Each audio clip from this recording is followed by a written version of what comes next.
Hey everybody, it's Fun Fact Friday! Yay! Last week we talked about fluid intake in regards to being on peritoneal dialysis or PD treatment. This week we will be talking about diet when it comes to being on the PD treatment or dialysis in general, kind of talk about both. And again, this is in honor of National Kidney Month. March is National Kidney Month, so I wanted to do something a little bit different, and I wanted to kind of share some fun facts or have some educational videos when it comes to being on PD treatment.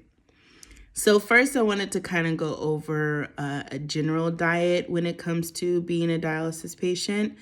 So that would include having a high protein diet, low sodium, low phosphorus, and also managing your potassium levels. Now, when it comes to being on PD home treatment, which is the treatment that I'm on, our diet is a little bit more flexible because our treatment is done every day. And that's different from being on hemodialysis, which hemodialysis is done, I think 3 or 4 times a week, and it takes about 4 hours for the treatment. So hemodialysis is what most people think dialysis patients are on. I know when I was diagnosed with chronic kidney disease, I thought that that's what the treatment I had to be on. And honestly, I was like, listen, I just don't have time for this. I have to work, okay? And I am not no hustler, okay? I am a 9 to 5 person, giving my paycheck every 2 weeks, okay? I do not have time to be having the side hustles. So I was like, yeah, how is this gonna work? So, but I was happy and surprised to know that there was such thing as peritoneal dialysis, which is a home treatment dialysis, and it's done every day, and it's flexible in the sense of you can do it during the night, so that if you have to go to work or you have children or whatever the case during the day, you can do those things. So hemodialysis, I'm not very versed on hemodialysis, so I'm not even going to go into that, but I am on peritoneal dialysis, so I can talk a little bit about that. But I do know that they have different restrictions. I don't feel safe to say more restrictions, but they have different restrictions in relation to the treatment that I'm on, because they do treatment three times a week or 4 times a week. So because my treatment is done every day, similar to a functioning kidney, I have a little bit more flexibility when it comes to diet. So I wanted to give you an example because earlier I mentioned a couple of things. I said that we have to be on a high protein diet, low sodium, excuse me. We have to be no to low phosphorus, consume no to low, that sounds funny, low to no phosphorus foods, drinks, and managing our potassium levels. So for phosphorus, and I wanted to, I'm going to find the page, but in the meantime, I'll talk about potassium while I find the page I'm looking for, because I'm not going to use my language. I'm not going to even borrow any language. I'm not going to even use my own language. I'm going to borrow some language. But in regards to potassium, surprisingly, there are a lot of foods that have potassiums, a lot of food that has potassium. And a lot of healthy foods, more specifically, have potassium. So I know, kind of back to what we talked about last week about fluid intake. A lot of people think when you're on dialysis, they say, drink a lot of water, da da da da da. And like I said, that's not necessarily the case. People also say, eat a lot of healthy foods and, eat all your salads and your fruits and your vegetables and, all that, right? And that makes sense to me. Listen, no judgment. That makes sense to me because that's what I thought, okay? That's what I thought too. And not to say you're not supposed to eat healthy food. I'm not saying don't eat healthy foods. I'm just saying you even have to monitor eating healthy foods. Can you imagine that? So you don't have to just worry about not eating burgers every week. But you even have to manage foods like avocados, bananas, potatoes, tomatoes, spinach. Did y'all hear me? Spinach. Can you believe it? Because I did it. Those are all healthy foods, okay? But guess what they all have? High potassium levels. Gotta watch it. Gotta watch it. Now, being on PD treatment, I have a little bit more flexibility than a hemodialysis patient, like I mentioned earlier. So, like I said, because I do dialysis every night, my system is being cleared out. The dialysis is filtering out all the toxins and things and stuff like that. So I have flexibility. So that means I can probably eat an avocado, half avocado every day. I actually eat. When I eat an avocado, I don't do half. I just eat the whole thing. So don't tell nobody. But, whereas somebody on hemodialysis, maybe, I can't speak on what their diet is, but I'm just in comparison, maybe they can have an avocado maybe once a week, twice a week. I'm not sure. Honestly, don't quote me on anything, but I'm just kind of comparing. Like, we have more flexibility on PD treatment versus somebody on hemodialysis. So that's an example. Another thing with our diet is, like I mentioned, high protein, right?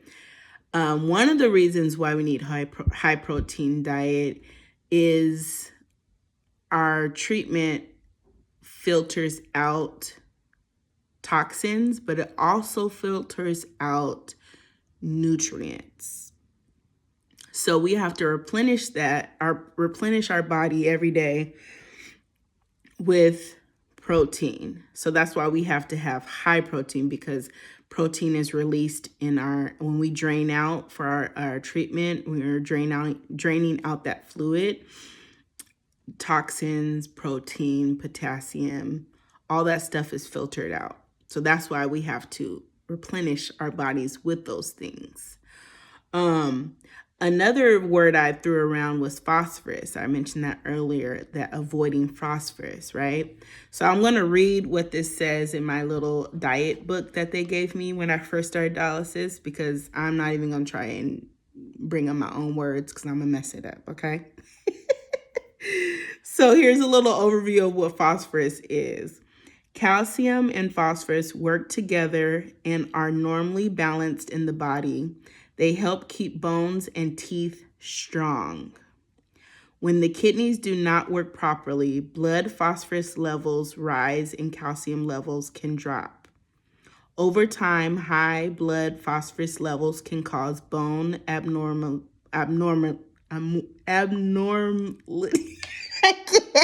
I cannot say that word. I'm so sorry. It can cause bone abnormalities. maladies. Lord Jesus, y'all ain't gonna clown me. And lead to hardening of blood vessels and heart. Phosphorus is found in many foods, but is high in the following. So now I'm gonna list some foods that are high in phosphorus. Processed foods, fast foods, foods with phosphorus additives, milk and dairy products, meat and other animal proteins, dried beans, legumes, nuts, large amounts of cola type drinks.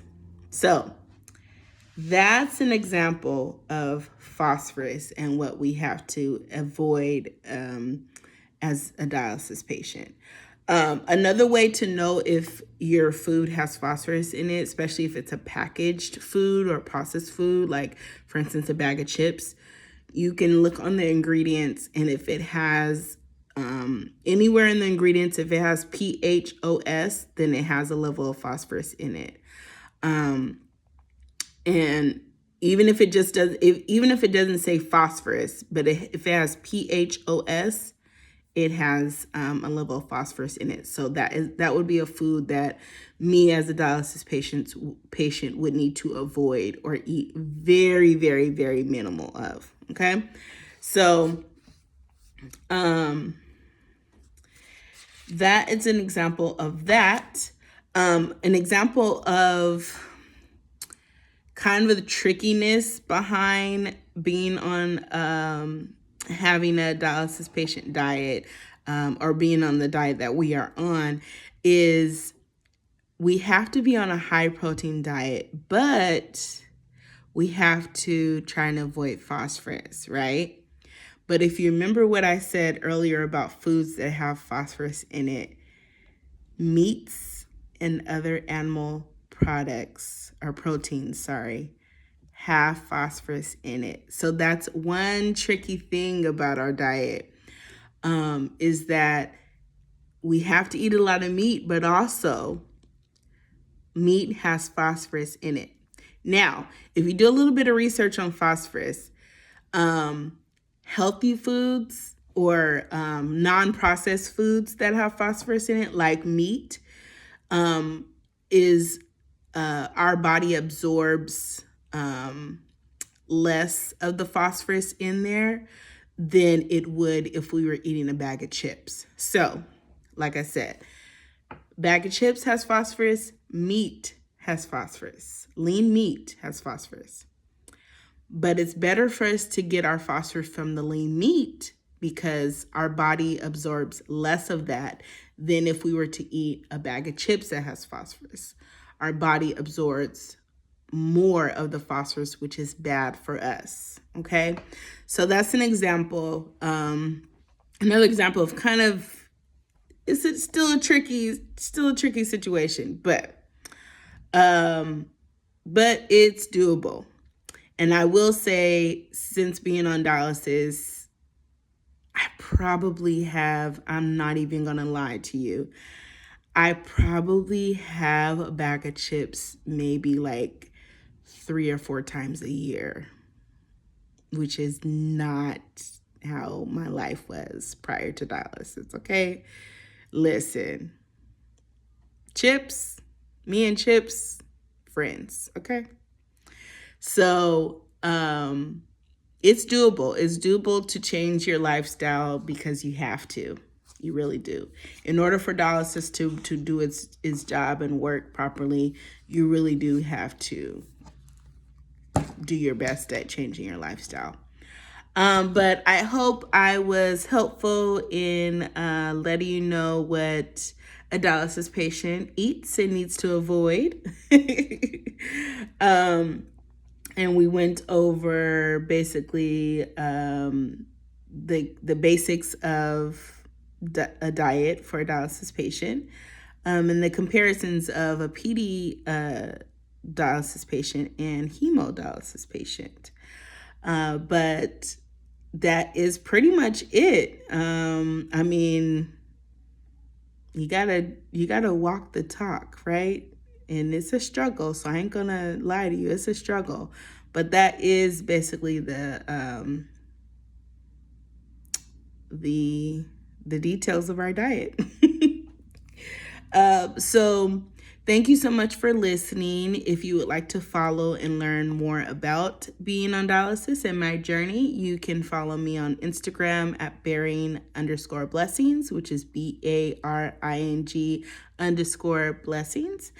You can also find me on YouTube at Bearing Blessings and on Facebook at Brittany Johnson, which is my name, spelled BRITTNII. And thank you. Happy Friday, everybody. Bye.